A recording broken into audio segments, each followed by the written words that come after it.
Climbing is a hard sport. Not only do we need the physicality to perform difficult moves, we also need the thoughtfulness to find the easiest path possible. This shifting between brawny tryhard and brainy strategizing is what makes climbing so intriguing. But sometimes there comes a moment when the move you have to do just feels too hard, like an insurmountable obstacle in your way. Back when I was learning gymnastics, a move like a backflip would seem impossible. I could throw myself directly at it and perhaps get lucky and eventually do one, but there's a much more efficient method of learning a difficult move. This is a framework that's been applied across many sports, and here I've translated it to fit the sport of climbing. It's broken down simply into 3 states: here, there, and in between.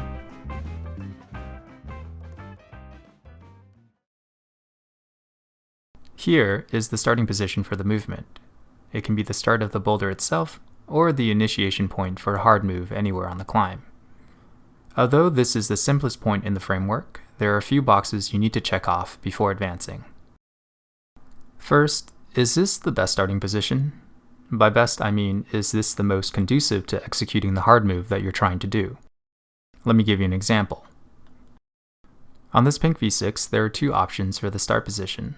One is the standard inverted triangle where you flag off of one foothold and dead point to the target hold. The other option is to use a high right heel. Either method could potentially work, but since the foot chip in the first option is so poor, it makes the dead point much more low percentage. It's therefore much better to use the second option for the start position, where the primary foothold is much better to leverage. Second box to check. Can I hold the starting position? This question works in conjunction with the last question and should be fairly easy to answer. Lastly, can I generate from the starting position?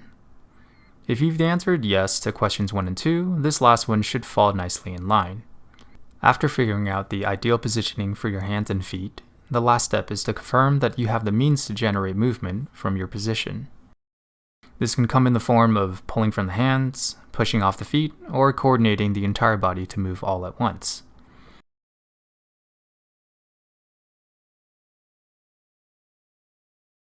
There is the ending position for the movement. This includes the target hold that you're moving to, usually along with 2 or more contact points from the starting position. Most people only prioritize the target hold, but there are several nuances you need to address to fully understand this end position. First, ask yourself, how will I arrive to this end position? What will my body position be, and how much momentum will I have? Sometimes the answer to this is fairly straightforward, such as in the case of a downward pulling target hold. But add a bit of angle and dynamism, and you'll have to be a lot more thoughtful. On this blue V7, the hard move is this overhand cross to the narrow pinch. The nature of this cross coupled with my open hip position and high right foot all indicate that I'll be going into this move with a bit of momentum. Next question. Where are your points of counterpressure? This is the most important question in this category. Knowing where your counterpressure points are will ensure that you can hold tension and be balanced in your end position. On this V7, my target hold is a narrow, slopery pinch that's turned at a bit of an angle. Upon trying the move a few times, I quickly realized that momentum is going to carry me out of the open hip position with a high right foot and into a hip-in position with a high left foot. The left foot acts as my final point of counterpressure that lets me best leverage the angle of the right hand. Lastly, will my contact points stay on, or will I have to cut feet? This can be a bit of a personal question. If you have enough hand strength and tensional awareness, you can probably keep your contact points on any move you don't have to jump to. But for many people, the amount of strength required to hold a position isn't worth the trade-off, and it's much more efficient to intentionally cut feet. On this particular move, I've seen people keep the right foot on when making the cross. I prefer to cut feet since it requires a lot less tension and naturally transitions me to the final contact point. Experiment with both methods and pick the one that feels the most comfortable to you. One of the best ways to help you answer these questions is to climb up to the finish position using any holds available and acquaint yourself with how it feels. Make sure you can hold your contact points and create tension. Then think about working backwards from the previous starting position. The in-between is the movement you have to do to get from here, the starting position, to there, the ending position. This can often be the trickiest part to unlock. However, there are a few methods we can apply to maximize our chances of success. The first method is called scaling. You've probably heard of this term in business, where they demonstrate how a successful business model is scalable, meaning how you can size up without the business falling apart. One way is to tap the target hold. Sometimes a hold just seems too far away, or perhaps we don't feel like we can summon the power needed to get there. If we scale down and just tell ourselves that we only need to tap the hold, anywhere, instead of latch it, the goal becomes a lot more achievable.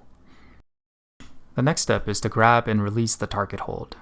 We've already managed the distance variable, now it's time to get our fingers accustomed to the contact strength necessary to hold on. Once you've performed both steps 1 and 2, the next step is to simply latch the hold. Another scaling method you can use is to apply helper holds.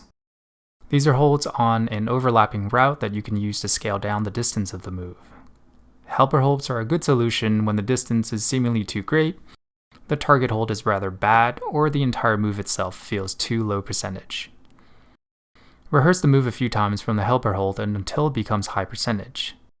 Then treat it as an intermediate hold where you can pause on it briefly before advancing. Finally, avoid it altogether and do the move.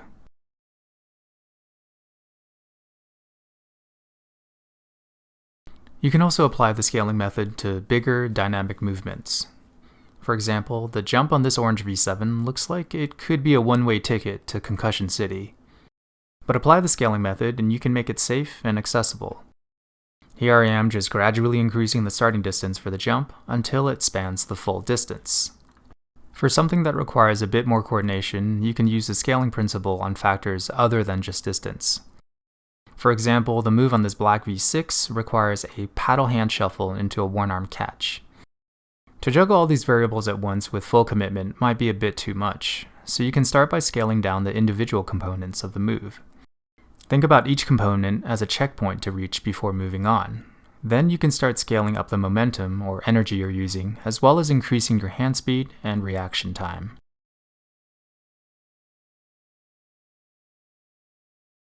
Some other factors to help you find the best way to execute the in-between movement include grip choice, hip positioning, and push-pull assists. Grip choice is how you configure your fingers on a handhold. Choosing correctly between a half crimp, 3-finger drag, or full crimp might make the difference between being able to do the move or not. Sometimes there's a thumb catch you may have missed, and a pinch might work instead. I personally prefer to full crimp because it plays to my strengths. Figure out what works best for you. Hip positioning is choosing between an open hips position versus a hip in position. There are pros and cons to both. I typically opt for open hips most of the time because my hip mobility is pretty decent, and I don't mind creating some extra tension to reduce the rotation of my hips. Some people prefer hip in because it extends their reach more naturally, and they're more accustomed to drop knees and hip rotation. It's good to be versed in both methods. Push-pull assists include any position that depends on an active foot to perform the movement. Sometimes it consists of the primary foot, as in the case of this yellow V5. Here I have to move the left hand, and my main assist for the movement will be actively pulling off the left heel. Other times the assist comes from the secondary foot. On this orange V4, the first move is made with the left hand.